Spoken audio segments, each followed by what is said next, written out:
Welcome to another episode of the Area 210 podcast with Mike Jimenez and Joe Garcia. Make sure to subscribe and hit that like button. Join the discussion as we broadcast to you live from beautiful West San Antonio. And remember to tip your hosts as it helps the show grow. What's up, San Antonio? What's going on, South Texas? This is the Area 210 podcast coming at you. You see three faces out there. It is Friday, Joe. We don't give a damn on Fridays. Joined by Spurnandez, retired United States Marine Corps in San Diego, California. Joe Garcia is in San Antonio. I'm hanging out in Conroe, Texas. Fellas, what's going on? Hey, I'm good, man. How are you, Rick? I'm good, bro. We're coming from the three corners. You know what I'm saying? We're hitting the triangle. We're hitting the Houston area, the beautiful San Antonio, and then all the way west, baby, San Diego. But we're all Poodle at heart, though. That's what it is. Hey, I got my Father's Day weekend shirt. Shout out to all the badass Spurs dads out there, to include you two gentlemen and all the other ones out there, man. That's what I'm representing that for this weekend, baby. That's right. You know, my dad, we asked my dad, what does he want to do for Father's Day, right? My dad, what is he now, 82, 83 years old? We asked him, what do you want to do? And he goes, it's not the same as Mother's Day, which is true. Why does Father's Day suck compared to Mother's Day? Bro, because that's how it is. I mean, that's how it is in general. Like, everybody is the mom, and we love mom, and hey, Tupac didn't sing Dear Papa. You know what I'm saying? Tupac didn't sing Dear Papa, so but it is, bro. It's like the hangover of after Mother's Day, right? It's like we get the leftovers and we just want to chill. It's or fathers end up still working on Father's Day, grilling. You know what I mean? Cooking, doing your thing. Like we do what we do. But you know why though? Because hey, man, we're the backbone of the heart of the family, dog. You know what I'm saying? That's what we do, right? We kill the big spiders and we grill. So hey, I was gonna show you all something here. I didn't know if you all noticed this, but on the chat, I just saw this.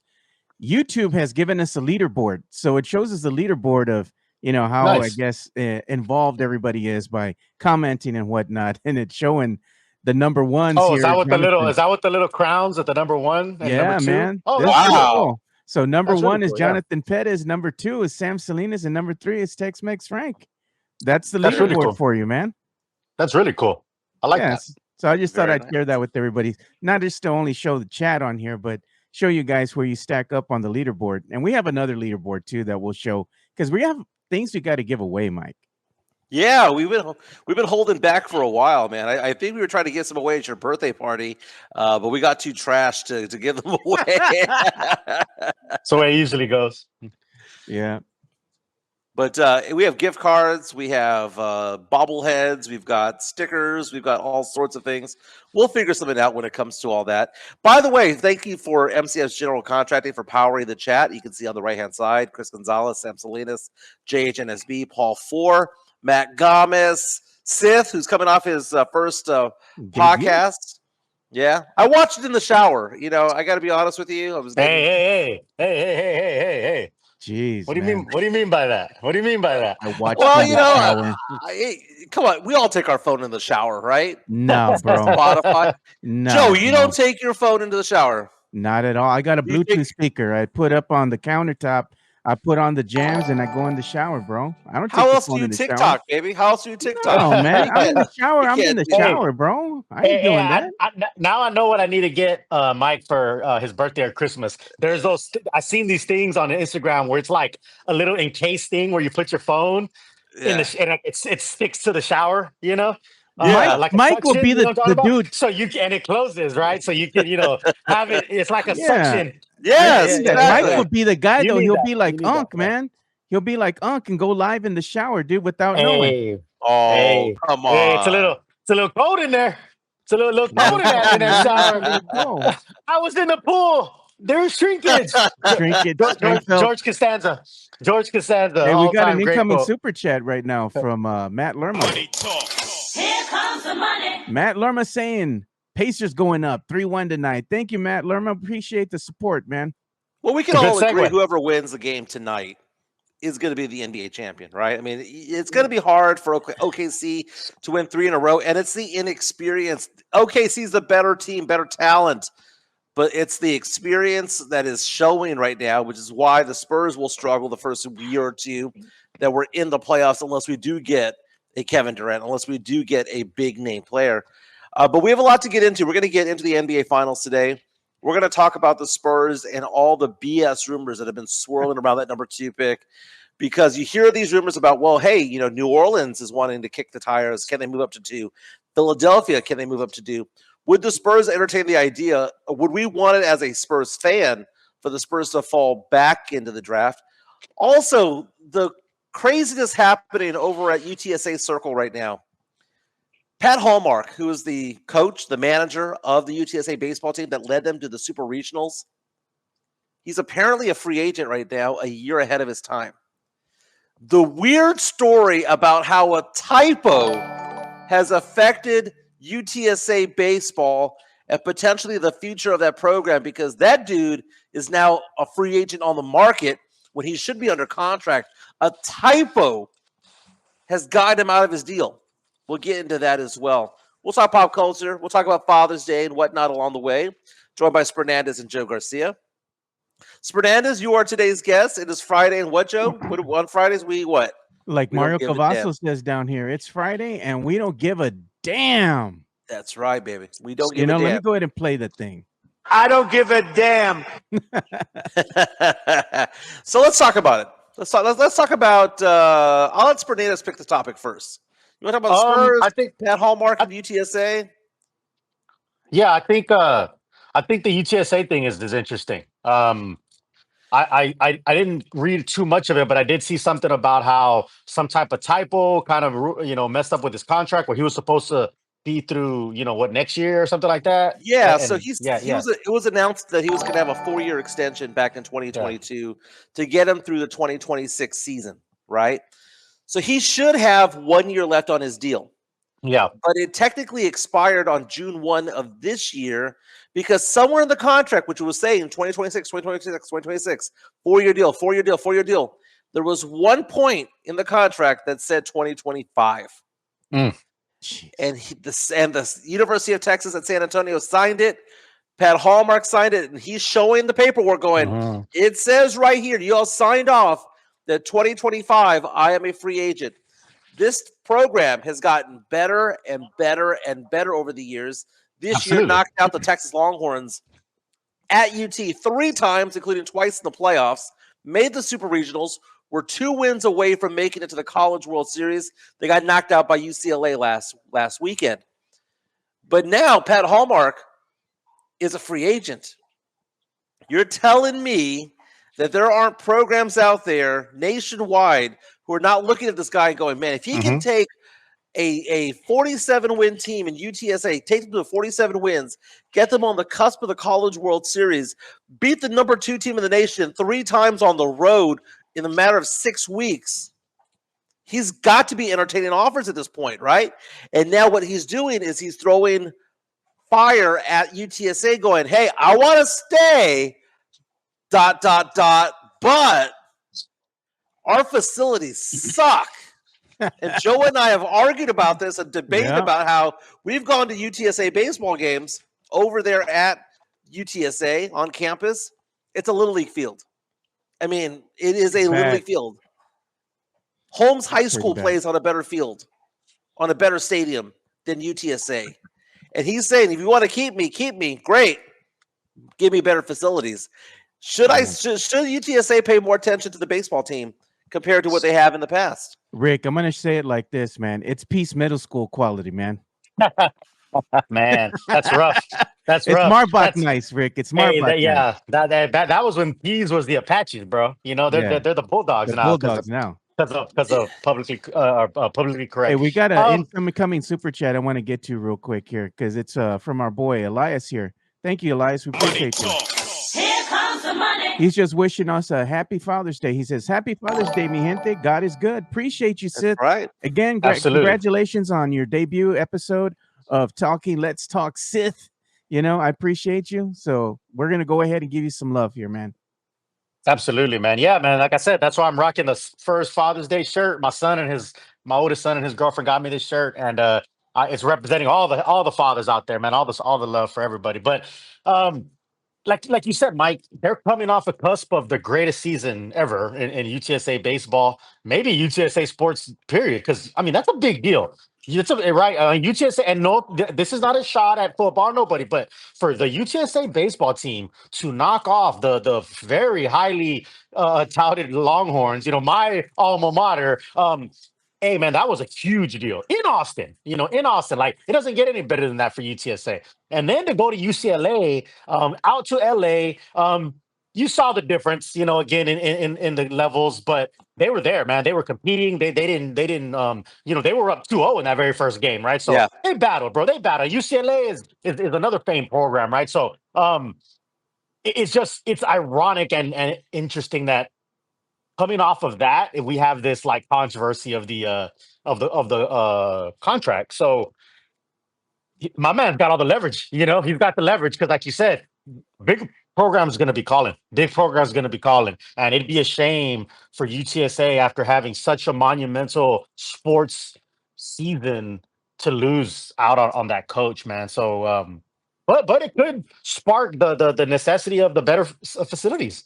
And Spurnandez, it is something that is odd when you and I agree and are speaking the same language. Because I said this to a friend the other day. I didn't say it on the podcast, but I asked the question: is this the greatest UTSA sports run ever? Now I know that they've had people who've done well in track and field, but with all due respect, who cares? Okay, but it's the team sports that matter. And I know that we've seen UTSA basketball make it to the big dance. We've seen UTSA women's basketball make it to the big dance on the women's side as well. But the equivalent was the Sweet 16 in basketball. For the basketball program to do what UTSA baseball did was to go in there and make the Sweet 16. The football equivalent is making like the Peach Bowl or making like the Sugar Bowl or Rose Bowl. Insane. It'd be crazy. It'd be, Mm-hmm. So now I kind of mockingly joke, is UTSA really a baseball school now? Because they were a good team the year before and a decent team the year before that. That program's getting better, better, and better. And Spurnandez, I don't know if you've been on UTSA's campus to look at their baseball facilities. I am not joking when I say that Northside ISD has a better basketball facility and a better baseball facility compared to UTSA. I have seen Little League programs. You go to McAllister Park on 281 area and you look at their facilities for Little League, it is better than UTSA, which is in the American Athletic Conference, taking on. Dude, can you imagine if UC Irvine had beat UCLA and they had to play that game in the Super Regional at UTSA with no stands? Only about 300 people can sit down. But UTSA, it's one of those things, Fernandez. I kind of say San Antonio is a poor city. Is UTSA a poor school? Well, and all jokes aside, and here's the thing, man, and this is, and full disclosure, I'm not a UTSA guy. I'm not. And I went to the University of Texas. I'm a Longhorn through and through, all that. But I'm a San Antonio guy, right? So to me, we talk about obviously how important the Spurs are, right? And people talk about Project Marvel, and I'm gonna come back to it, Mike, but just hear me out. People talk about how Project Marvel is important to the Spurs, and what if they leave our city, blah blah blah, and all that, and that is important. UTSA is starting to become, I'm not gonna say as important as the Spurs, but what I'm saying is that program growing all the different sports, baseball, softball, basketball, football, all that, it's becoming very, very important to San Antonio, as in like, this is our stamp, this is our community, this is what we stand for. And I know there's a super chat that you're gonna get to. It's like a $10 chat by Sam Salinas, and he's this is very important actually.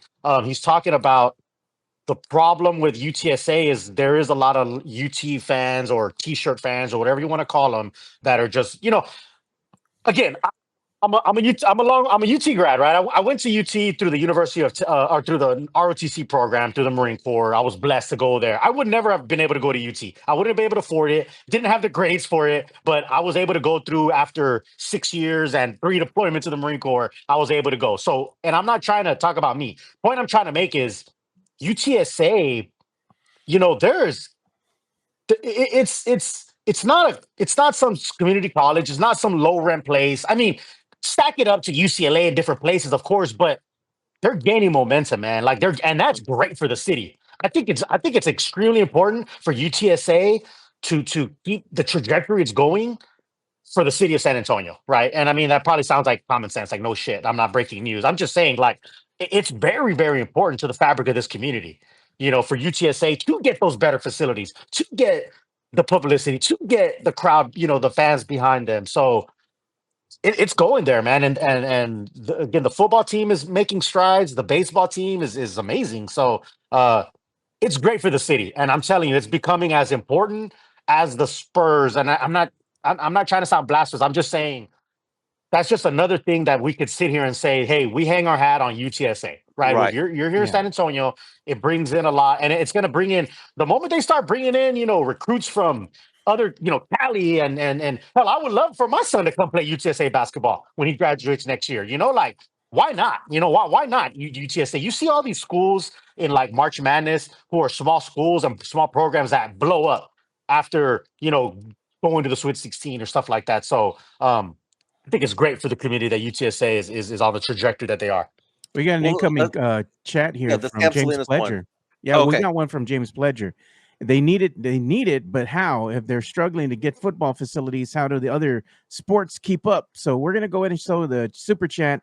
And after we show this one, we have two more that we need to get to. So we're going to show the one from Sam Salinas right now. Money talk. Here comes the money. There you go, Mike. Yeah, it says that's the issue with UTSA. No offense to Rick, because you have a legit tie, but UT is the problem. Too many T-shirt fans in SA, and absolutely no ties to UT support local. Well, part of it is the fact that UTSA did not have really big athletics until about 15 years ago. Exactly. I graduated from UTSA in 2001, and we used to buy T-shirts at the university gift shop that said football team is still undefeated, right? UTSA football is still undefeated because it didn't exist. They have a team. Yeah. So it took a while. So the football program is about 15 years old or so, and it has progressed in a good way under head coach Traylor. But at some point, it becomes a generational thing. Mm-hmm. And what I mean by a generational thing is that people have grown up cheering for either UT or Texas A&M. Those are the two big schools in the state of Texas, right? I mean, 90% of us go over them, and there'll be people who cheer for Tech or for Baylor. I get that, right? But really, by and large, it is UT or A&M, and UT is big brother of the two. It's going to take literally generations of tradition to make this happen. Mm-hmm. If my New Orleans Saints had been the San Antonio Saints, there still would have been more Cowboy fans than New Orleans Saints fans. It would have taken years for the Saints to have called San Antonio home and for this to be a Saints city, right? Mm-hmm. So it takes a while to make that happen. But my question for you about this, Rick, is that we know that they need better facilities, but they've got 35,000 students, Joe. They've got 35,000 students, Rick. This isn't a university like Trinity that has like 10,000 students or less, or Incarnate Word that has 6,000 students. They've got 35,000 students there. Half of them live there, half of them are commuters. But they've got 35,000 students, which means 35,000 people are paying tuition. Mm-hmm. You can't tell me that there's no money going into that place. It's whether or not that school wants it to go there. Now, the problem that you have, Joe, Rick, is I'm looking at this baseball schedule that UTSA had. UTSA had 47 wins, right? Here's the sad part of it all. UTSA football and UTSA baseball, UTSA basketball, none of the good big schools ever come here to play. They don't. Yeah. When we play UT, is it at DKR or is it the Alamo Dome? It's at DKR every single time. When we play UT baseball, is it there at UT or is it at UTSA? It is over there. And I'm looking at look at the teams that played at UTSA this year, baseball-wise. Long Island University played a 3-game set. Houston Christian, Oakland, Youngstown State. But when they played A&M, it was at College Station. Beat A&M at College Station, by the way, 7-4. Sure. But they came back over here, played Texas Southern. 3 games in a row. Played Incarnate Word. When they played 20th ranked Dallas Baptist, was it here? It's over there. Yeah. I keep going through the schedule. They played at UT. Now they have their conference games here, but no one gets excited about Charlotte. No one gets excited about Florida Atlantic. Nobody gets excited about TCU or UAB. We don't have any of the good games come to San Antonio, and that is the tragedy of it all. And it's kind of hard for us to get excited as fans because, yeah, we beat UT. Yeah, we beat all these other teams, A&M, but it wasn't here. We have to travel to see this team. That's the bad part. Now, let me ask you this, Rick. We do realize that there was a typo involved in this whole situation for Pat Hallmark, right? Yeah. But is it Bush League for him to know that he signed a 4-year deal and for him to show that, hey, man, in 30 different places on this contract, it says 2026, but in one area, it says 2025. Yeah, we got 2 more super chats we need to get to, Mike. So in a second, but let me ask this question real fast. If it says in 30 different areas 2026 and in one area 2025, and you know that you signed a 4-year deal, for you to exercise that and say, hey, typo, doesn't that make him a dick? Yeah, like be a man of your word, bro. You know what I mean? Come on, bro. You know what it was. You signed it. You know what it is. Like this is like a technicality. This is like, I committed murder, but the clerk did filed the paperwork wrong. So now I got off, you know what I mean? Like it's I think he'd gain a lot of respect if he just say, you know what? I'm gonna honor the contract that I really did sign, even though there was a typo in there. I know Joe wants to get to super chat, so I don't want to, but I do have some comments that I want to make about the whole UTSA thing. But it just, I mean, winning cures all. Like you said, if they go to A&M and win, they just got to keep winning. If they keep winning, and I like the point that you made, Mike, about the generational thing, because again, 15 years of a program is infancy compared to UT, A&M, Tech, UCLA, like all that. So, like you said, what UTSA needs is alumni to go off and do great things and come back and be like, hey, I'm giving back to the community. Hey, Spurs should be promoting UTSA more. I mean, you know what I mean? Like Spurs, I know Spurs have a connection when they do the UT stuff where they go to Austin and they play. Like, why not have the Spurs organization push UTSA more? You know what I mean? Have a UTSA night. I don't know. You know what I mean? They need the backing, bro. Like you said, man. It's in its infancy, and I don't think it's a bad thing. 15 years and where they're at in 15 years is actually pretty damn good. So it's just a matter of again, like you said, legacies and generations going to UTSA. Keeping everything us like, hey, UTSA isn't. Somebody said in there that UTSA used to be known as the school that you went to if you couldn't afford UT or something like that. You got to get away from that mindset. You know what I mean? We got to get away from UTSA as like a secondary place to go. Like, look, I was born and raised in San Antonio. I was a standout athlete.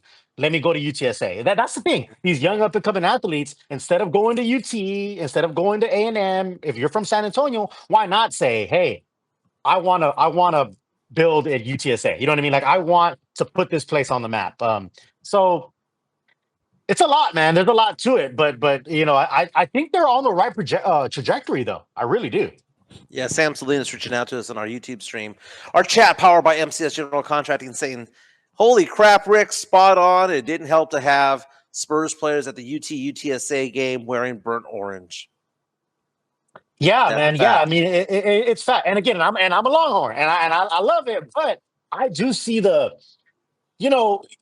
it's like UTSA is just like the small fish. It's like the little engine that could. They're trying, but it doesn't help when the Spurs, who are the biggest, thing in San Antonio, are kind of pushing towards UT whenever there's a UT versus UTSA game, right? So, hey man, like the bullet, wear the UTSA stuff. If the Spurs came out and rocked UTSA gear and were about it, people would be like, "Oh hell yeah!" It's a stamp of approval. It's like a politician getting a nod from the former president or whoever, right? It's in every sport and every facet of life. There's a certain person that's made it that kind of gives you. It's like you've been made. You know what I mean? You're a made man. So UTSA needs the backing from the Spurs. I mean, with UTSA merging with UT, and I know it's the Health Science Center and all that kind of stuff, that's not a bad thing. UT should do a better job of promoting UTSA. Why not? Like you're like UT shouldn't feel threatened by UTSA, and I don't mean that in a disrespectful way. What I mean is they should be bringing them up like Big Brother. You know what I mean? Like if you're UT, you've already stamped your legacy as UT. You know what I mean? Like UT's UT. Like it's why not bring up UTSA more? You know what I mean? Why not pump them up and kind of give them that stamp of approval of, hey, Right. we're Longhorns and we're Austin, but if you're in San Antonio, UTSA is our guy. What's interesting, Pledger points out, he says, you go out to other schools because of notoriety, facilities, NIL, and literally any other reason. The fact that UTSA baseball was able to beat teams that go into the transfer portal or have the NIL money that UT has, and UTSA's players were JUCO transfers. There were studs in JUCO that they brought up. So it was kind of weird. It was like a 5-star athletes losing to 3-star athletes, 2 or 3-star athletes along the way. Found that to be interesting. Joe, what are the super chats we missed out on? Yeah, so we got a super chat incoming here from Tex-Mex Frank. Here comes the money. So he went ahead and said, "Happy Father." He says, "Happy Friday and God bless cows for giving us briskets." He says, "Grito." So hey, no lies detected right there, man. Thank you so much, Tex-Mex Frank. Yeah. Brisket is where it's at, man. But oh my God. Whenever you get, there's lean or moist, right? I don't, I mean. Well, he was bad-mouthing Bill Miller's barbecue the other day, Rick. He said it was no good. Marble. The moist brisket is called marble. So there's lean brisket and there's marble. Moist. No, marble. No, marble. That's the correct term. If you walk into Bill Miller and say, "I want moist brisket," they're gonna walk you out for being inappropriate, Mike. So I'm just trying to save you some headache. There's some. Bill Miller's known for hiring some pretty good-looking women at their counter. So if you walk up there and say, "I want moist brisket," they might walk you out in handcuffs. I'm just saying. So, and you might be banned from Bill Miller, but I got you. Let's play the grito for Tex-Mex Frank since he paid for it.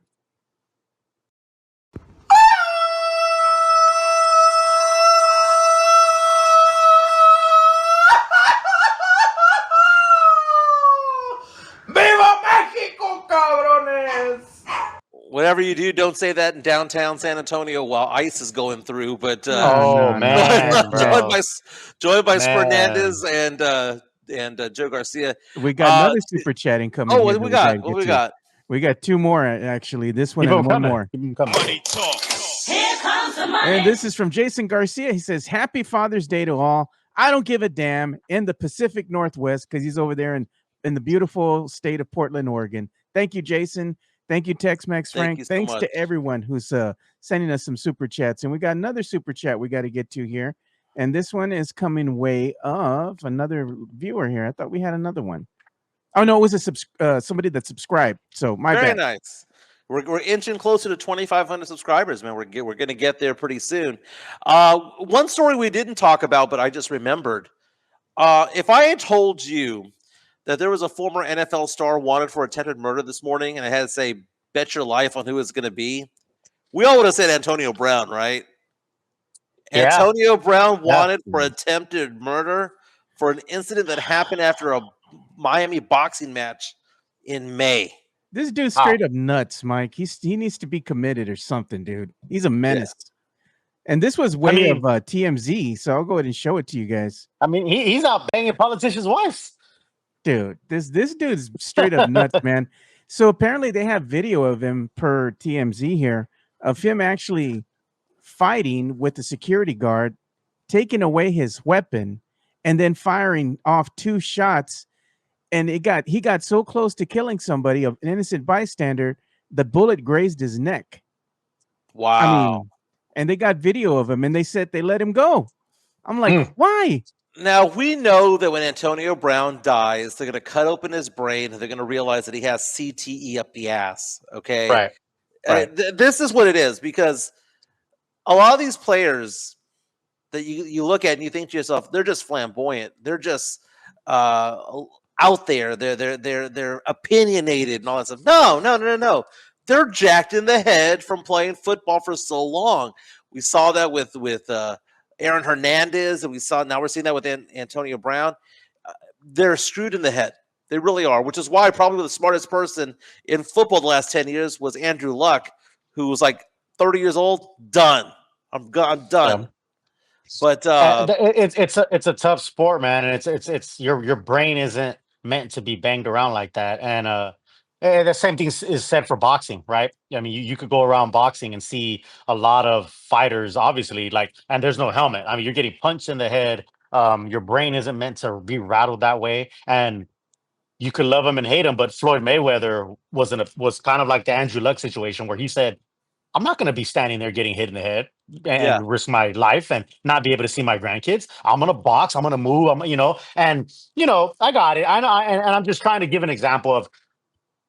And it sucks for as a fan for entertainment value. I understand that, right? You pay a lot of money to watch a pay-per-view fight. Floyd is dancing and jabbing and moving, and only boxing nerds like me enjoy that. But when you think of it in the totality of, that's what he was talking about. He didn't want to be, brain dead at the end of his career, man. He wanted to be smart about what he did. So, hey, man, you got to kind of give him that credit, man. And what's that thing that they do now, Rick? They have, if you look at, let's say, combat sports in general, whether it's UFC, bare knuckle, Muay Thai, boxing, it's like they give their let's say, their athletes more time to recover now. In the past, you would go from one fight, then it was like, 6 to 8 weeks, and boom, you have another matchup, another match. They can't do that nowadays because now they found out the body needs time to recover because of the CTE. You kind of, if you want to see these fighters fighting in their prime and putting on some good matches, their body and the mind have to be right. They got to get their mind right, like my sister-in-law always says. Because if not, man, they're gonna go the way of Antonio Brown. Hey, you know what? I think what's his name? Ryan Garcia, dude, might be suffering from some of that. He's been fighting a long time, bro, and he ain't right, man. Yeah. It's just like I said, man, and I've been in the ring, and not to the level of those guys. I was, amateurs, but still, man, you get in the ring, man. Your head isn't meant to be rattled that way. It's just you take those blows of the head, boom, boom, boom, man, and it sucks, and it's crazy because it's for our entertainment. Where they get in there for our entertainment, we pay, and it's a tough world, and it's also and then on the flip side is that's what you asked for. You signed up for that. You know what I mean? So it's tough, man. Like it's hard. And it's like celebrities, who complain about, oh man, I never, I can't walk the street without getting bothered for a picture and autograph. Well, you signed up for that, and you make millions off of that. You know what I mean? Like no, there's a. If it wasn't for the fans, they wouldn't be in that position. Sure. There's a line, and folks that know me have seen that I've been blessed to be able to take a bunch of pictures with players and different celebrities and all that. And one thing I have learned is there's a time and a place. If you see a celebrity sitting down having dinner with his family, don't go over to them and bother them, obviously, but if they're walking in just the street or a lobby or whatever, there's an art to it, I guess is what I'm saying. You're in a public setting at that point. Sure. Yeah. But again, for celebrities to say, hey, I hate, that people bother me, but you make millions and millions of dollars by those fans. It's a catch-22. It's like when I was in the Marine.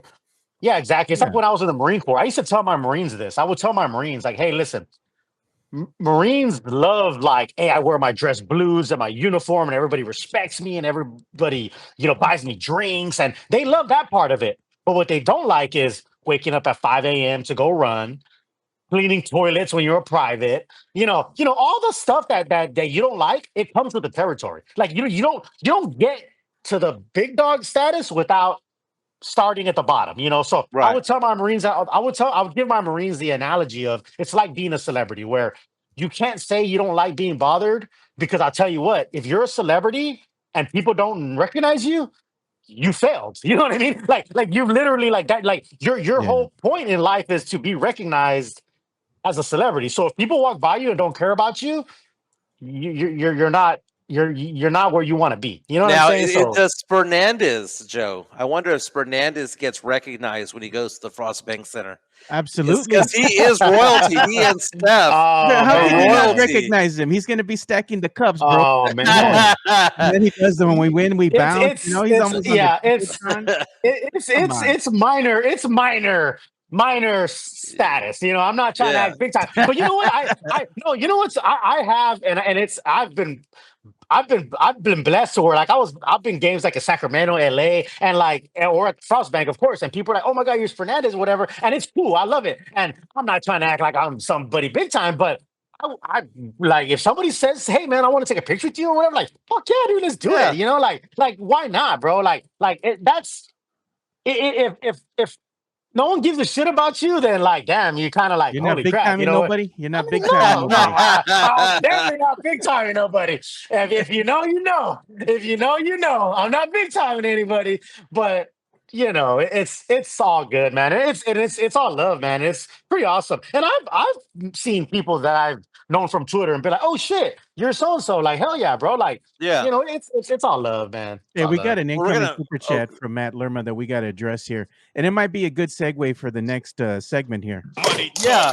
Here comes the money. So, Matt Lerma, thank you so much for that super chat. We do appreciate every single one of you guys and your super chats and all the comments that are coming in. This show is not possible without everybody watching and interacting with us. We greatly appreciate it. But Matt is saying Corliss Williamson is the new Spurs assistant coach. He was handpicked by Mitch Johnson, and that news broke earlier today. So thank you for Now- that, Matt. Now, here's the thing. Coach Popovich famously said, I want to see some what? I want to see some nasty. Nasty. And what is Corliss Williamson's nickname? Big The nasty. Big Nasty. Dude, we're old school for knowing this stuff, by the way. I know. Big Nasty played for Yeah. Arkansas in the early to mid 90s. He was a first round draft pick, played for 4 NBA teams, has been Pistons, assistant coach. Sixers, Kings. you know? That's a fun name to it's a throwback name. But the Big Nasty coming to San Antonio Look as at far this, as Mitch Mike. Johnson's team. Every time we have these phrases coming in, because we say something and then the listeners pick up on it. Mario Yeah. Cavazos is saying an Area 210 t-shirt idea. He says, I like my brisket throbbing and moist. please." Throbbing. Yeah, I sent you that photo that my nephew sent of God. it was like a double dribble NBA Jam kind of Man, guy. Mike Nice. he sends this in a chat that we're part of, and he's like, "Oh, look, he's throbbing. This is great." And I'm like, "It looks great, but can we not use a Rockets player in the?" Oh, was it? Oh, I don't know. I'm not the one who made it. But by the way, we were talking about how the Dan Patrick show has the phrase "sneaky athletic," right? That was not the phrase that we used over here. No, It was deceptively athletic. So it's different. or we can use change that. it. We can change it and put I'm sneaky athletic. I like sneaky athletic better, but yeah. Yeah. Hey, going back to Matt Lerma's chat. And I'm not trying to overblow this, but I think this is kind of a sneaky, low key, big deal that Mitch is getting to put his own staff together. Because again, we all everybody knows the story. Mitch took over for Pop when he went down for medical issues. The word is Pop's pulling the strings. And there's people out there who just will want to point any negativity towards Pop in the front office or whatever, like anything they can do. It's like the social media team on Twitter did something wrong, it's Pop and RC's fault. Like Right. everything. So to me, this is a sign, a small but pretty important sign that Mitch, you're not just assigned these assistant coaches, and nothing against Brett Brown, Matt Nielsen, the folks that are the current assistants. Nothing against them, but one thing I think that an interim coach, assumes the staff that's there, and you go about your day. If you once they said, "Hey, you're the head coach, you are the guy," if you just have to continue to like follow somebody else's path and program, whatever, I mean, are you really the guy, right, Mike? Like, you know what I mean? Like, Right. are you really the guy? Like, honestly, let's be real here. Now, this to me is a sign of like, wow, like Mitch is bringing in a guy that he wants to be part of his staff. So someone's going to either leave or take a lesser role in that staff. It's just to me, it's a nod that it's not a puppet of Pop, or people were saying that Mitch was just going to be another Pop puppet and nothing's going to change. This is kind of like a shift saying, hey, Mitch, you can bring in your staff. You can, because that's what a head coach needs. You know, Mitch needs to be able to bring his own staff in, have a full off season. Then let's see what the kid has as a coach. You know, what do you think, Mike? I mean, And look at this, Well, Mike, real quick. I- You can see Corliss Williamson in silver and black, kind of, wearing that jersey. Maybe what's he look like in a Spurs uniform there? Yeah, I'm looking back at Corliss Williamson, and you hear the name, and you go back in time and think to yourself, man, I remember that guy. He played for Arkansas back in the day, and that was fun times, right? But the bona fides that this guy has, NBA champion. He was Sixth Man of the Year in 2002. Hell yeah. NCAA champion in 1994. He was the most outstanding player in the 1994 Final Four. Two-time consensus second-team All-American, SEC Male Athlete of the Year, two-time SEC Player of the Year, Gatorade Player of the Year twice, or actually once in 1992. He was an All-American as well. As a coach, so he played for Sacramento. He was drafted in Sacramento in the first round. He was a lottery player. Played for Toronto, played for the Pistons, won a championship with the Pistons in 2004. Played for the Sixers and the Kings, went back to the Kings. As a head coach, immediately after retiring, became an assistant head coach at Arkansas Baptist. 3 years later, became their head coach for one season. Then he became the head coach at Central Arkansas for a few seasons. Made his way back over to the Sacramento Kings as an assistant coach for 3 years. Was an assistant coach for Orlando Magic for a few years. Then to the Phoenix Suns for a year. And then most recently, the Minnesota Timberwolves. The guy has respectable credentials. Yes. And for Mitch Johnson to look at him and go, we need to add him to the staff because not only that, 6'7", he had some size. He commands some respect. I'm showing some of the information from his Wikipedia page, and I did highlight his nickname there.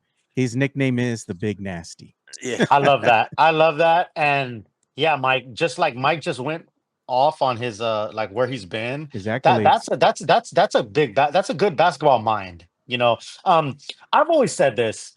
I never like a star player in the NBA is never going to be like a good coach, and because you're a star, you know what I mean. Like you're the star, you're the man, you're catered to. Like there's nothing wrong with that. The best coaches have been like role players, like Steve Kerr. You know what I mean, guys like that, who have been role players in the NBA. I mean, hell, Phil Jackson was a role player with the Knicks, right? So to me, this guy just oozes basketball IQ, been around, seen different organizations. I'm excited about this guy coming in. I really am. Like I said, I think this is a big step towards you're moving away. And again, I love Pop. I love Pop. Right. But I don't mean this in a disrespectful way. I'm just saying you're moving away from the regime of it's Pop and this is the way this is out of left field. No one, all these sources, and we'll get to that later, right? People talking about sources. I did not hear nobody talking about this guy coming in and being the assistant coach until national media put it out. So this is how the Spurs operate, real G's moving silence like lasagna, so no one was talking about this. So this is what's also funny. Sources, and I'm an insider and I know things. No one said anything about this dude coming to be an assistant coach until national media put it out. Stein, I think. But I think this is a great move, Mike. Look at this, Rick. Look at what somebody said here. Sam Salinas. Mitch hired his replacement. What do you say, Mike? You're hired as a head coach to get fired, right? You're hired to get fired, man. Yeah. Nah, So, man. I think this is a good move. Let's give some love to Jeff Garcia from Locked On Spurs and Kens 5. When we come back on the other side of the commercial, we're going to talk about all those rumors about the Spurs potentially moving back. Do you buy any of this, or is this all just complete BS? Give some love to Locked On Spurs, Jeff Garcia. Locked On Spurs is your daily Spurs podcast, hosted by Jeff Garcia, the lead Spurs writer for Kens 5 San Antonio. Jeff has a healthy plethora of guests all the time on the Locked On Spurs podcast. You can also follow Jeff on threads at Jeff G Kens 5 SA. You can also follow Jeff on Twitter at Jeff G Spurs Zone. So make sure you go ahead and give Jeff a follow not only on threads and Twitter, but also on YouTube at youtube.com/@Locked On Spurs. This is where you're going to be able to find the replay of the Locked On Spurs podcast. Make sure to like, subscribe, and share. That's right. I subscribe on Spotify myself. That's how I listen. I'm oftentimes on the show. So is Joe. He does a fantastic job, and more than 7,500 subscribers. Lots of articles at Jeff G Spurs Zone and Kens5.com. One of the stories, which is also on Kens5.com, is that Victor Wembanyama is set to appear on Kevin Hart's show during Fanatics Fest 2025. Interesting. Yeah, and they're also talking about the Spurs and, reportedly 76ers and other teams that have been calling them interested in that number 2 pick. It seems like the chatter is, Jeff had retweeted this also, the Pelicans calling the Spurs for that number 2 pick and asking what it would take. Yeah, so this is the dumb part of it all. Of course, teams are going to kick the tires on the Spurs, of course, and ask to see if the number 2 is available. We know, we've seen every single mock draft. Doesn't matter if it's SI, doesn't matter if it's ESPN, FS1, whatever 4 or 3-letter combination there is. Every single one has Cooper Flagg going number 1. Every other one has Dylan Harper going number 2. Dylan Harper would have been the number 1 draft pick last year by all teams. He would have been the number 1 draft pick 5 out of the last 10 years. He's a very, very talented player out of Rutgers. I know a lot of people are there saying, well, Rutgers didn't make the tournament. Who cares? We're not drafting the team. We're drafting a player from that team. That being said, of course, Philadelphia is going to kick the tires. Of course, New Orleans is going to kick the tires. But do the Spurs really want to drop back to 4? Do the Spurs really want to drop back to 8? The whole point of getting these picks is what? These lottery picks is to what? Is to win the lottery. Yeah. The idea that the Spurs are going to not take Dylan Harper, to me, is ridiculous. There's only one player that I would flip Dylan Harper for, and that would be Giannis, and I wouldn't want to do it, but I would understand it if it happened. But you don't flip Dylan Harper for KD for 1 or 2 years. You don't flip him for another fringe all-star. You flip him for a Giannis. At that point, just be aware that this is going to happen. Dylan Harper's part of this team. And what's so funny about all this, Spurnandez, is that Spurs fans right now are talking themselves out of Dylan Harper. They're talking themselves out of a player who is better than Stephon Castle was when Castle got out of college. Castle may have won the national championship, right? Castle was a 6th man on that team, and he's a fantastic player, and he's going to be a big, big player on this team for many, many years to come. Man, you better slow down there, Mike. Mike, excited? You're throbbing. Dude, I don't understand. Why aren't Spurs fans excited that Dylan Harper? We should do when the lottery happened. When the lottery happened, and it was like, oh my God, we made our way to the top 4, and we're not 4, we're not 3. And when we got down to 4, I thought to myself, okay, we're either going to get who? Cooper Flagg, Dylan Harper, Ace Bailey, or VJ Edgecombe, or maybe Trey Johnson, right? Then the number 4 pick came, and it wasn't us. Then the 3 pick came, and it wasn't us. And then finally they showed that the Spurs got the number 2 pick. And I was like, we got Dylan Harper. I was so effing ecstatic, man. I was so pumped up that we're getting Dylan Harper because I'm looking around going, Dylan Harper, you do realize that he has better stats. He was a better athlete. He was a better overall player than Castle was. And can you imagine that? We got a guy just as good, if not better than Castle, and we're going to get him this year's draft. And Spurs fans, instead of going, hey, man, high five, isn't that great? Are they going, but we got Castle. We got Castle. Nobody can take him away. He's going to be a future all-star. We got Castle. Shut the hell up. It's about talent. It's an arms race. It's an arms race. And this is a weapon in the arms race. Castle is a weapon.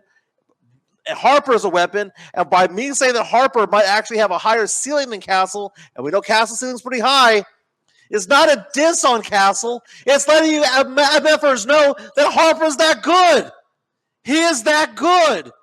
And I don't understand why Spurs fans are in their feels about Sohan, about Castle, when we're looking at the number 2 pick in the draft that is consensus. Every single mock draft has Harper going number 2. Why? Because he's that damn good. And if Cooper Flagg wasn't there, he'd be number 1. If Cooper Flagg, if he was in the draft last year, it wouldn't have been Reese Arche, it would have been Harper. Why are Spurs fans, Spurnandez, talking themselves out of Dylan Harper? They sound like complete idiots. Hey, real quick, Mike, that rant that you went on, you scaring all the listeners and stuff. You need a throbbing alert when Mike starts to go off like that. You need a throbbing alert, Joe. So first of all, shout out to my boy Tito, who's a new subscriber and he's listening. Or he's not a new subscriber, but he doesn't get on much. So shout out to my boy Tito. He just got on the chat. So man, there's a lot to unpack there. I don't know why there's like these self-loathing Spurs fans or these like self-loathing San Antonio people who like hate everything about San Antonio or hate everything about the Spurs or hate everything about the front office, but you're a Spurs fan. And I think I got accused in the past of like trying to police who's real fans and who's not or whatever. That's not what I'm trying to do. I'm really not, bro. Like at the end of the day, everybody can fan however they want to fan. Like I'm not going to tell somebody how to fan, but I just don't understand, kind of like what Mike is saying. If you hate something so much, like, why are you a fan of it or why do you like it? I don't. If you find every flaw in something, why are you still a fan? Like if I had a girlfriend or a wife where I hate everything about them and I complain about them and everything they do sucks and everything they do is garbage, blah blah blah. Well, why am I with them? I don't get that. But the like you said, the Harper thing, right? He basically is a first round. He's a number 1 draft pick. I mean, basically, for all intents and purposes, without Cooper Flagg, he'd be the number 1 pick. It's like it's like a guy that's like chasing after like this girl that's hot or whatever, and like the chase is fun, it's awesome. And then when you get her, you're like, the thrill of the hunt. And then when you get her, you're like, you know what I mean? Like they want the hunt and the chase more, I guess, But I actually agree with Mike. Maybe not as throbbing as Mike is throbbing, but it's yeah, man. Like Harper seems and here's the thing.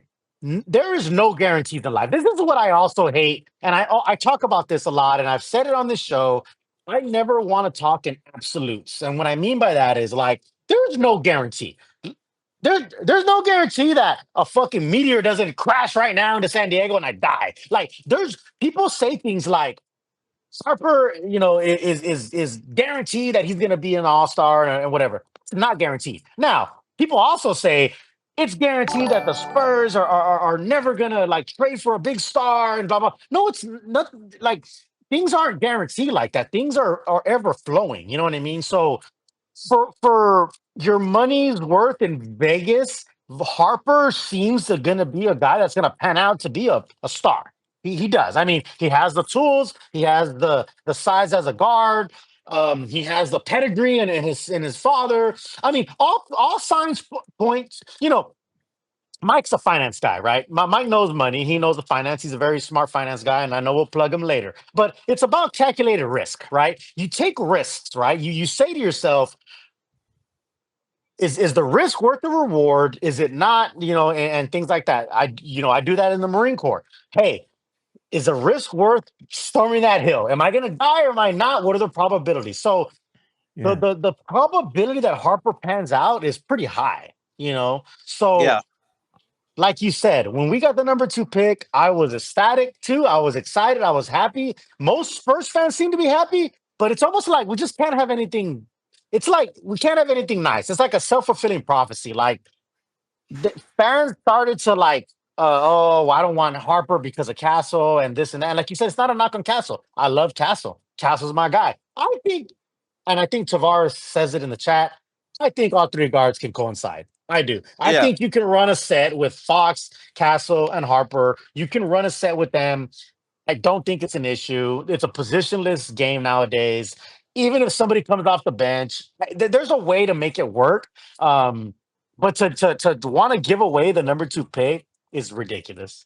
We got an really super is. chat that we got to address here, Mike, real quick. Money talk. Here comes the money. Thank you so much, Sam Salinas. We do appreciate you, like always, man. We appreciate the support. He says, why are we even talking about us moving number 2? He goes, when the reclusive regime, the North Korean, the NBA Spurs, he goes, haven't communicated shit to anyone.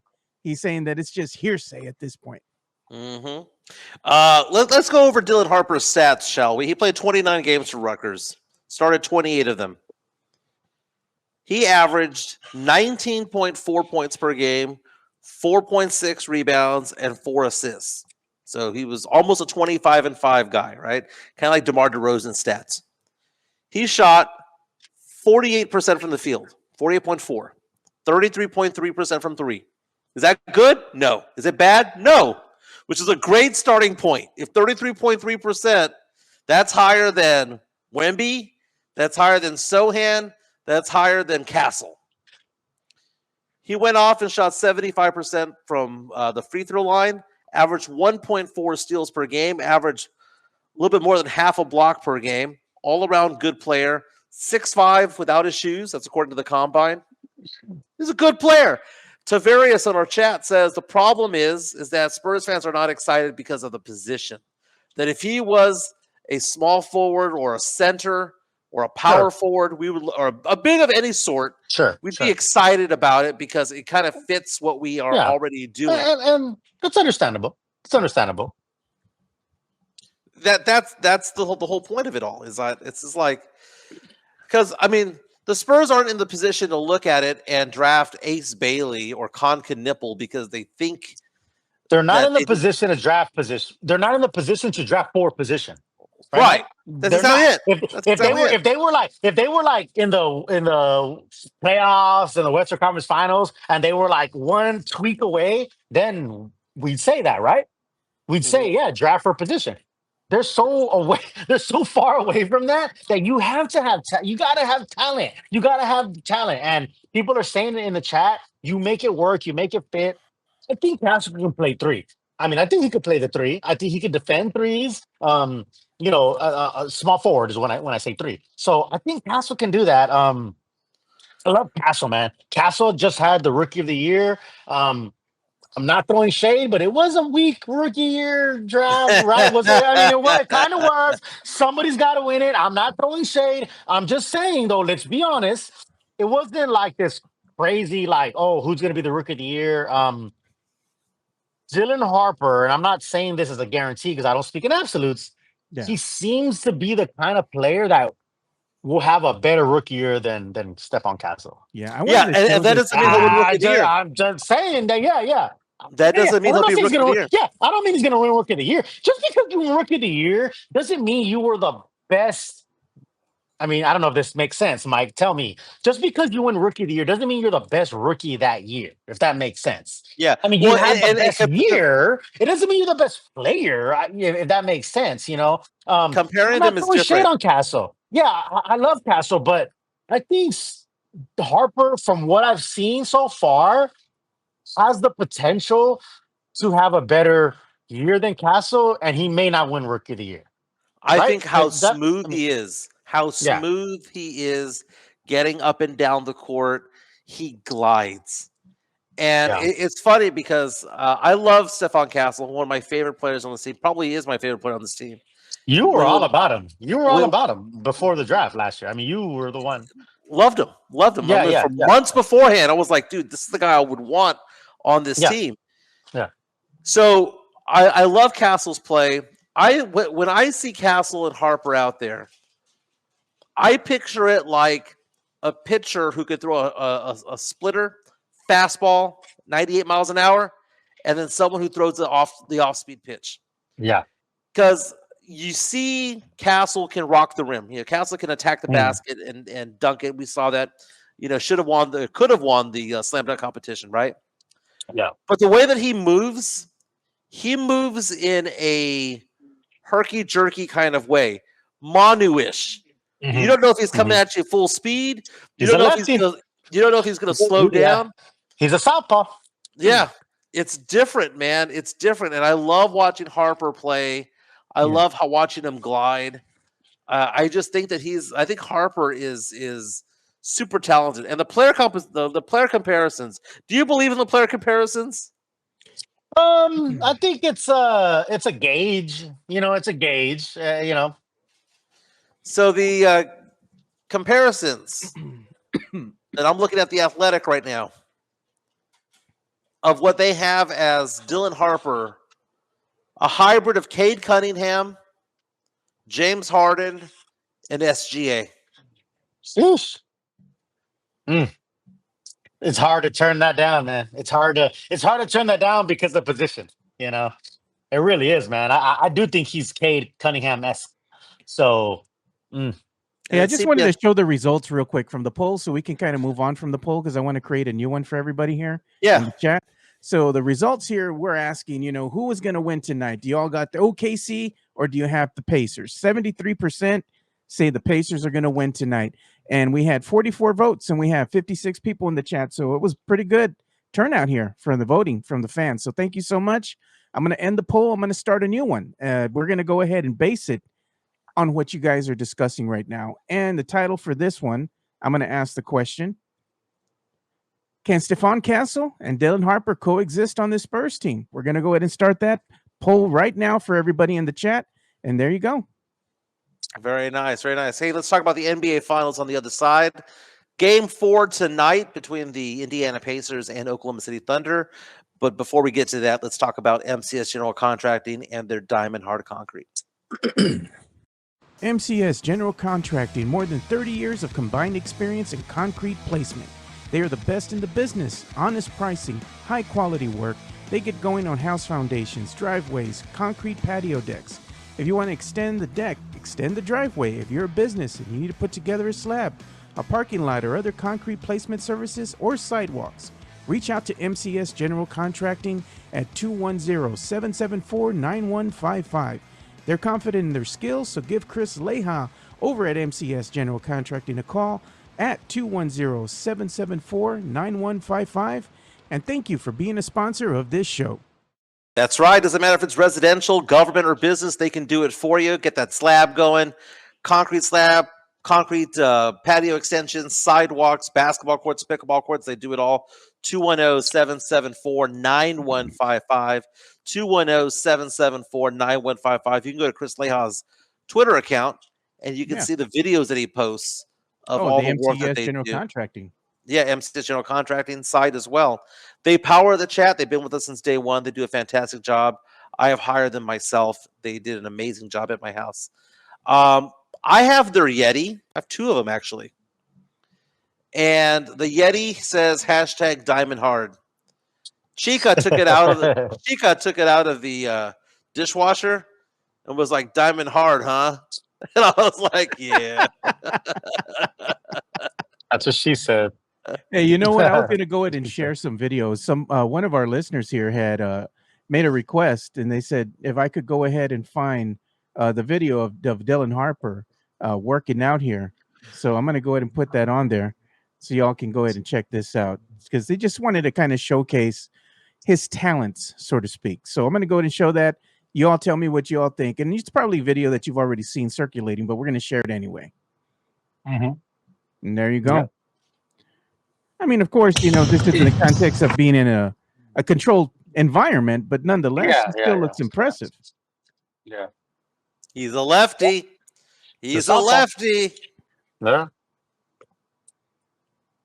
Yeah. But going back to Mike, you're. Go ahead. I'm sorry. No, you're going back to the NBA Finals, man. It's crucial tonight. It's crucial. It's a big deal, man. 3-1, 2-2 is a huge swing.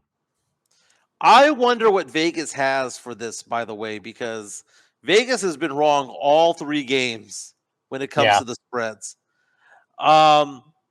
Is this going to be the first time we're going to see Indiana favored? Because Oklahoma City has been favored in the first 3 games, and I'm taking a look at the odds now. I mean, why not? Vegas has Oklahoma City winning big. Really? They increased the odds. It was 5.5 points for the last game. It's now 6.5 points. Oklahoma They're City increasing after every time they lose. Like they're literally increasing after every time they lose. Yeah. Tip off at 7:30. It's been fun to watch, man. Halliburton, who before the playoffs was named the most overrated player by his fellow NBA players. Yeah. More than 90 people anonymously took part in a poll by the New York Times and The Athletic, where they named the most overrated player, and it was Tyrese Halliburton. Guess who it was last year? It was Tyrese Halliburton. And for him to go out there and be 2 wins away from an NBA championship and potentially a Finals MVP would be the biggest FU ever given in recent memory by an NBA player. Fantastic. Yeah. I mean, I wouldn't be surprised if OKC comes out and wins tonight. But go ahead, Joe. I was going to say, did you all hear that one little excerpt? There was like a little interview they did with Commissioner Adam Silver. And they were talking about the NBA Finals, and they were saying, why don't you all bring back the NBA trophies, that they had on the court? There were big stickers, decals they used to have out there on the court from years ago. And Adam Silver's response to that whole thing was, we haven't put those things out in over 10 years. And he says because players were complaining about how slippery those logos were and that they were afraid they were going to get hurt. So now they kind of put them in, as virtual trophies now on the court. It's just a virtual image kind of for the safety of the player. That's kind of wild, man, to think that people were running on those, athletes were running on those stickers, and they're big and they're slippery. You know what though? Like, and I do get it because I do love those. We all remember those when the Spurs were in the finals against the Pistons. Yeah, all that. You had that championship logo, right? Larry O'Brien, the Larry O'Brien, the tip off, the iconic pictures, and all that. And I do love that stuff. I get it. What I find funny though is like, what are people complaining about that, dude? Like why are people like watching the game and are like, how come this isn't on the court? How come like that just shows to me like, bro, like people will complain about anything, dog. Like you could like you could have anything. 10, you could die and go to heaven with 10 virgins and still complain. I don't know, man. I'm just, for me, dog, like I watch a game and I'm watching the game. I just don't have enough energy to be like, well, how come the court isn't this way?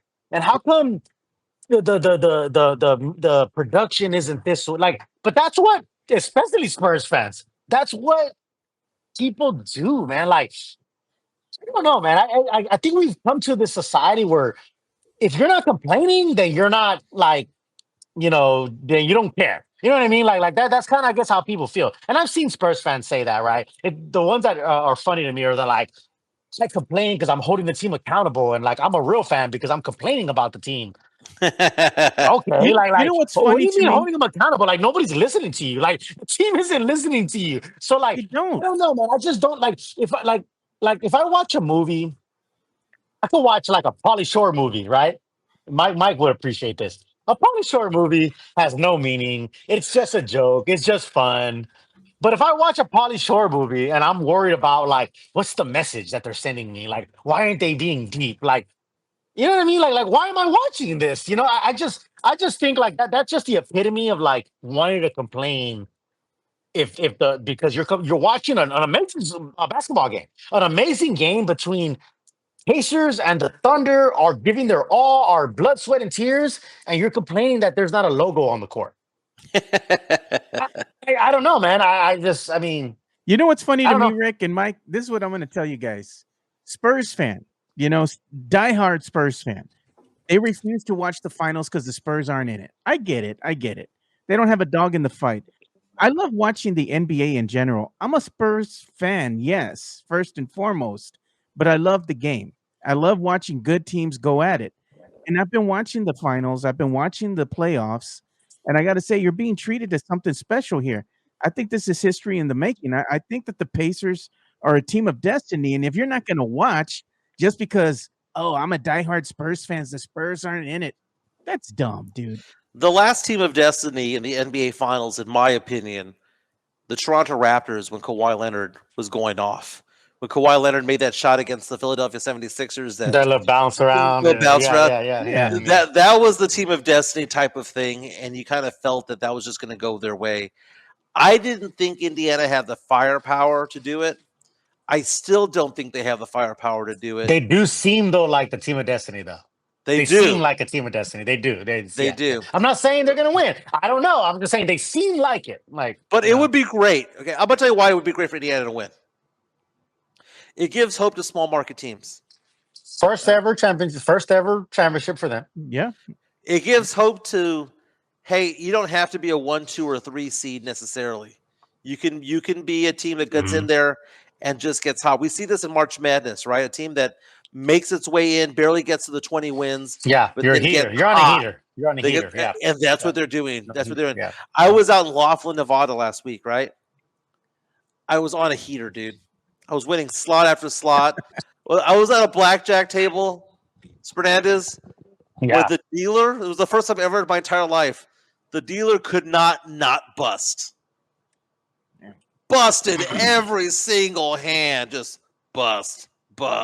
Everybody at the table was just getting richer and richer and richer and richer. And I was there pissed off that I was only doing $20, $25 bets because I should have been doing $100 bets when I knew that dealer couldn't do anything. It was amazing. But going back to the finals, you see players like TJ McConnell step up.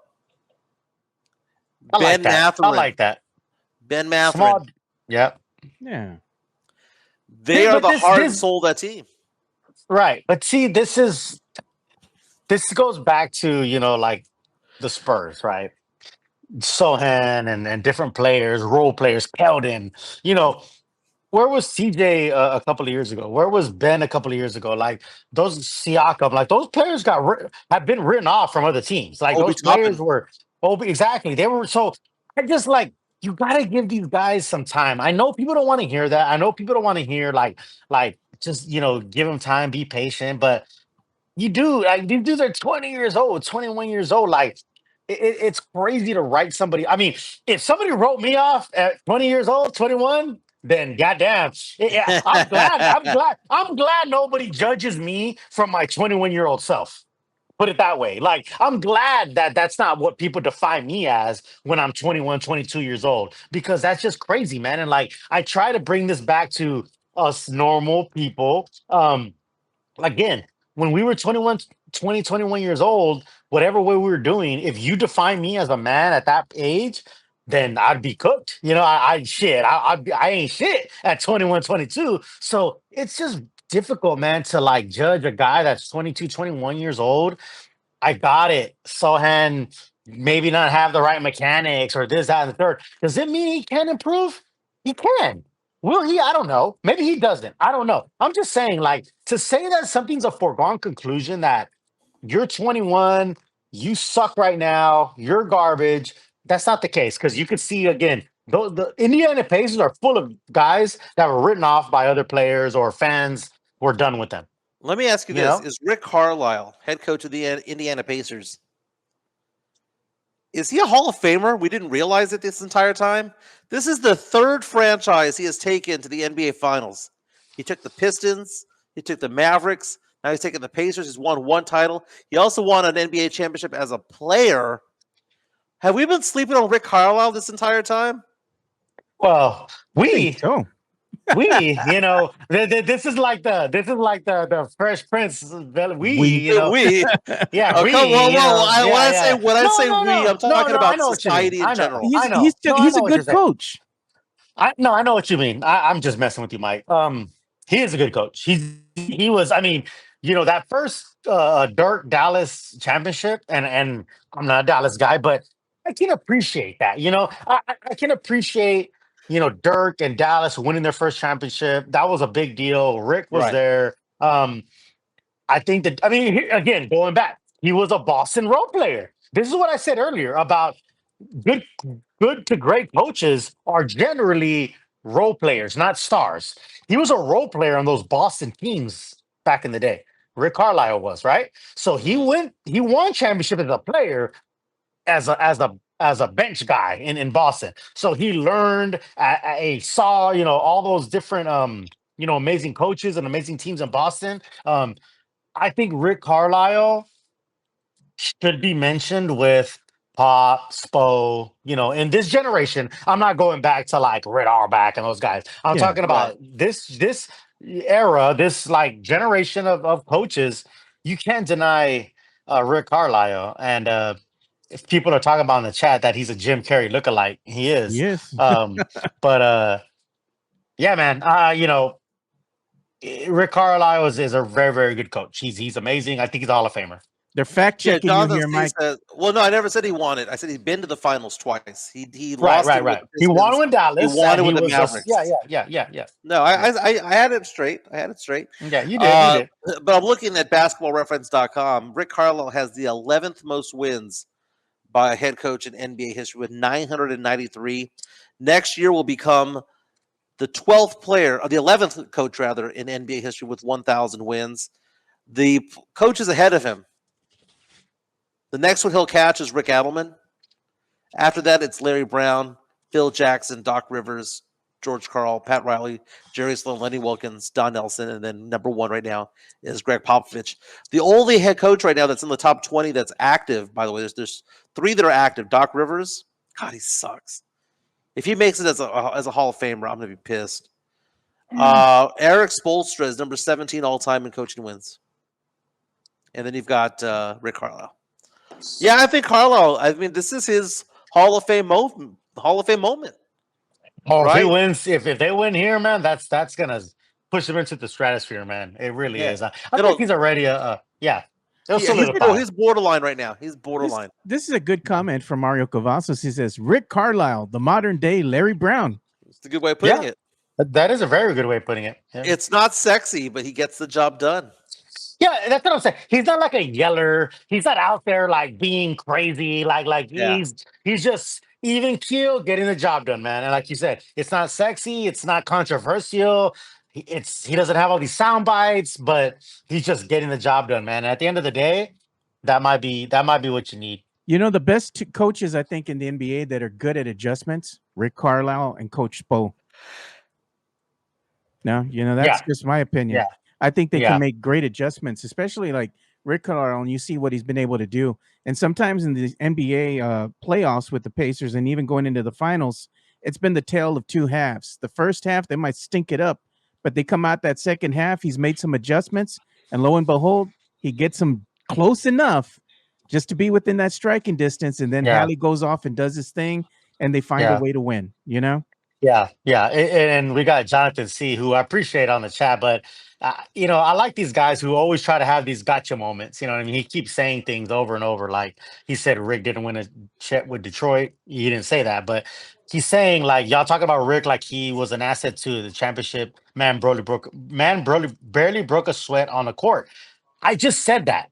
Like Jonathan C., like I just said, the best coaches are role players on the bench who don't even, who might not be stars, don't do anything. Yeah. Like I just said that. That's what I'm saying. Like you be like a guy like Matt Bonner, like a guy like, there's guys on the bench who I'm not saying that they broke a sweat as a player and all that. I'm saying that them not breaking a sweat as a player makes them better coaches because they sat on the bench, they watched, they analyzed, they did what they did. So case in it's not point, a gotcha moment. Exactly. Look at Thiago Splitter. Yeah. Thiago Splitter, former Spur Thiago Splitter. is going to become an assistant head coach of the Portland Trailblazers. Again, the guy wasn't Really? out there really flashy.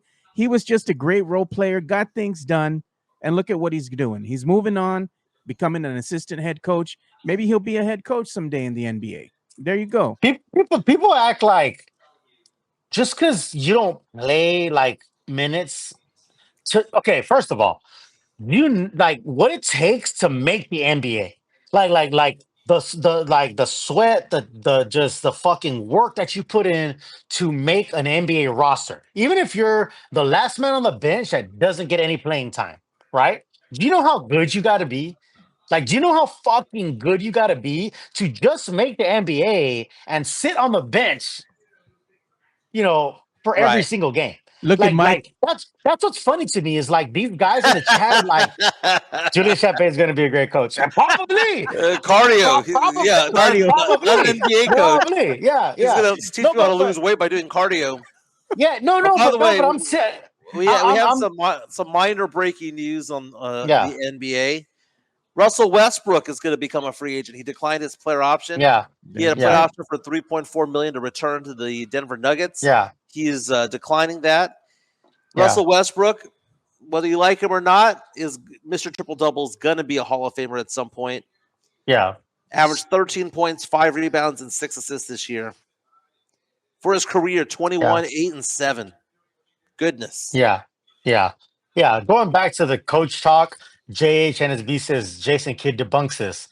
There's an exception to every rule. Like there's a like again, I love the got you moments that y'all are trying to have, but there's an exception to every rule. Like I'm not saying that this is like an absolute, but generally speaking, bench players end up being better coaches. Yes, Jason Kidd is a good coach and he was a star player. He's an anomaly. He's an exception to the rule, which does happen.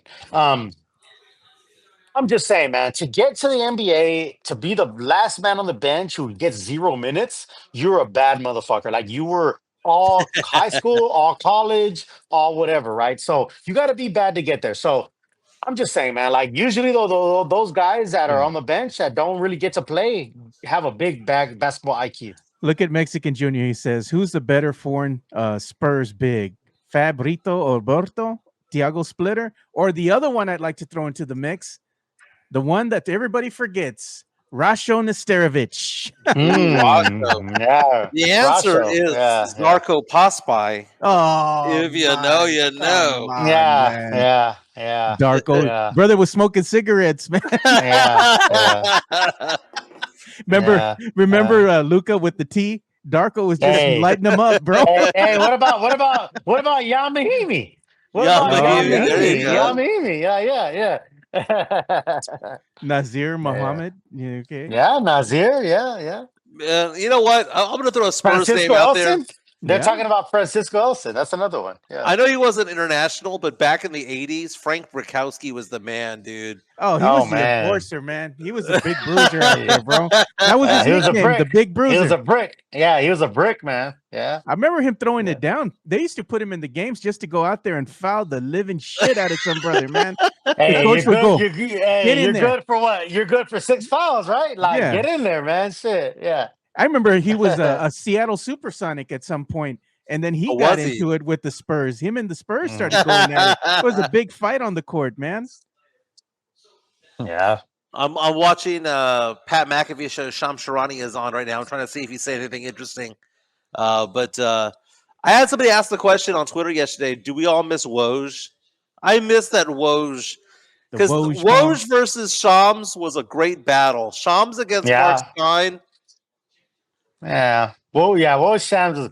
I mean, eventually Shams took over. The student overtook the master, right? Because Shams was like a Woj's, assistant at one time, right? So what was that nickname they gave that guy, the Zang Bang, out on the X? Temu Shams or Temu Woj. Oh my god! That's we didn't get to talk about all these sources and all these people who. We live in an age where everybody wants clout. Everybody wants online clout. Everybody wants to be like, I'm an insider. I know more than you. This is what I say. I'm not an insider, but I'm inside her. You know what I'm saying? So, I mean, that's me. That's a shout out to my girl Steph. You know, I'm not an Yeah. insider, but I'm inside her. So There you He's go, not man. diamond hard, but he is rock hard. Anyway, let's show my number, Joe. Let's give the number to me. Yeah, let's go ahead and do that. We'll show it right now. 210-508-0369. If you want that diamond hard financial advice, 210-508-0369. Spurnandez, I now manage, as of this morning, $21.2 million in assets. That was zero about 3 years ago. So $21 million has come over the years, over the last few years. Did a fantastic job doing that. I've got another $800,000 I'm working on this week. Going to make that $22 million when it's by the end of next week.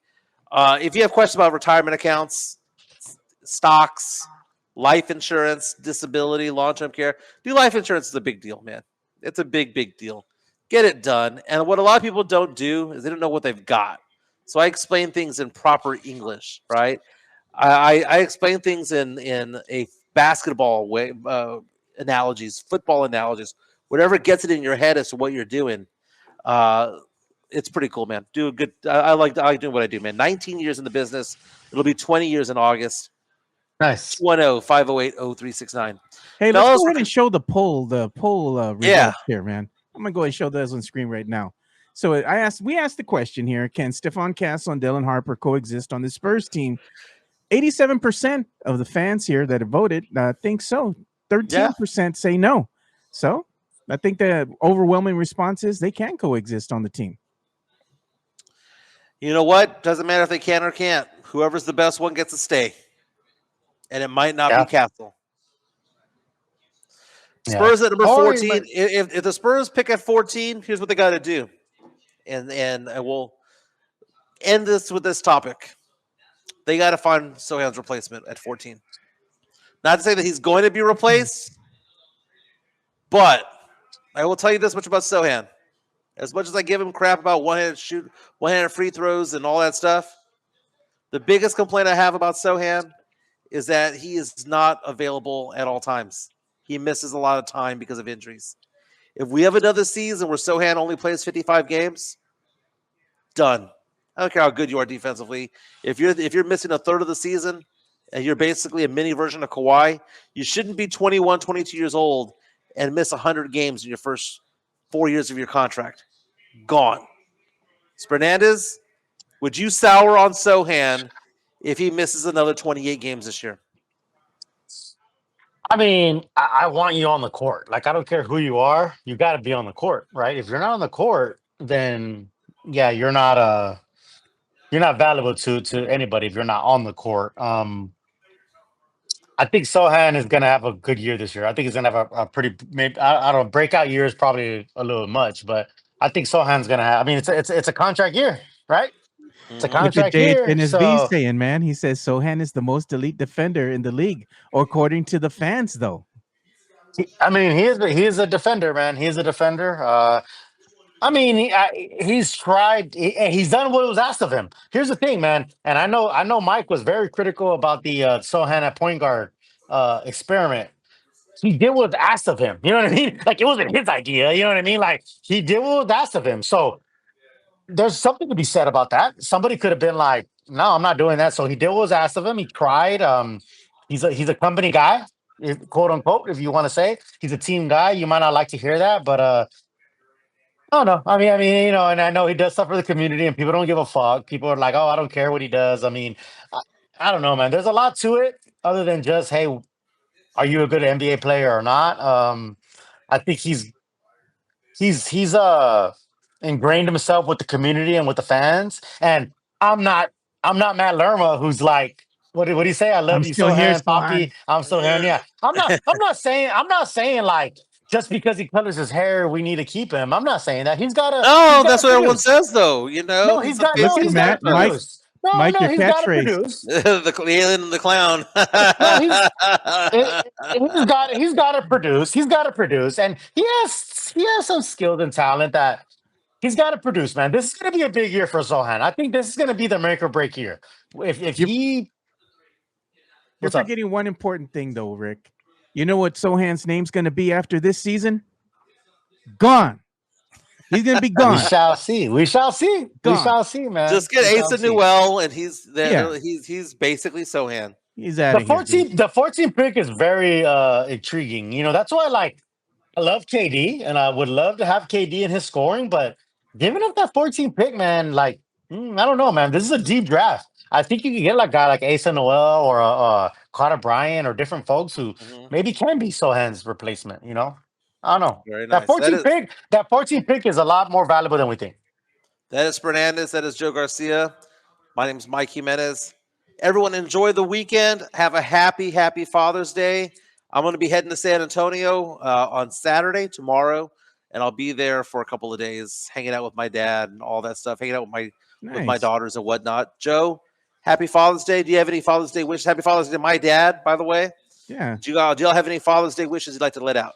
I'm gonna say happy Father's Day to my dad, and I'm also gonna give a big shout out to my mom because my mom and dad they divorced when I was young, and my mom was a single mother and she had to hold it down, man, for doing everything for us, for keeping food on the table, the lights on, inside the house and everything else. So shout out to all the single moms that have to do both roles. We appreciate all y'all and all the hard work y'all put out there, man. But shout out to my parents, man. Yeah. I was a single dad. No one wished me happy Mother's Day, man. So You know what? I don't know. I had custody You know of my what? daughter for 3 years by Yeah, myself. you know what? You know what? We don't have time to get into this, but I'm not a fan of the happy father, like the mothers Yeah, are single, Man. and I'm not a fan of that I'm because that not happens, either, right? dude. Father's Day comes around, it's like shout out to the single mothers who hold down birth. Hey, man, Oh I'm my just god! keeping it real.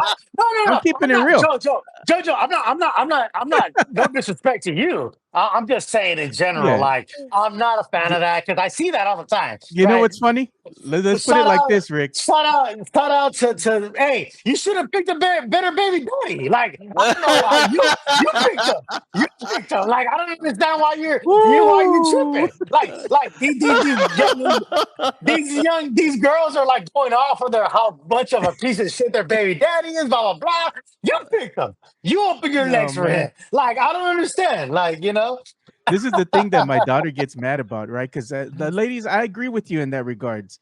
Oh, I'm holding it down and I'm doing this and that. Okay, man, I get that. I get that. Because my mom, she really did have to do multiple jobs just to keep us fed and all that. I appreciate that, but she wasn't like, hey, I'm both roles. And no, she's just low key, No, just doing what she got to do. I know. But the funny thing is that when you go out there and you see all the women right on Father's Day and they're out there, oh, I'm holding it down, I'm doing this, I'm doing that, I'm both roles, and I'm like, really?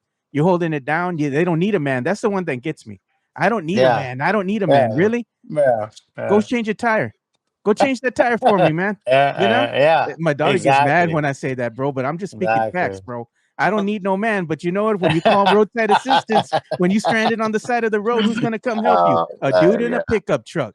Say less. Jonathan C says, meanwhile, she drops her kids off at her mom's and goes to Joe's Exactly.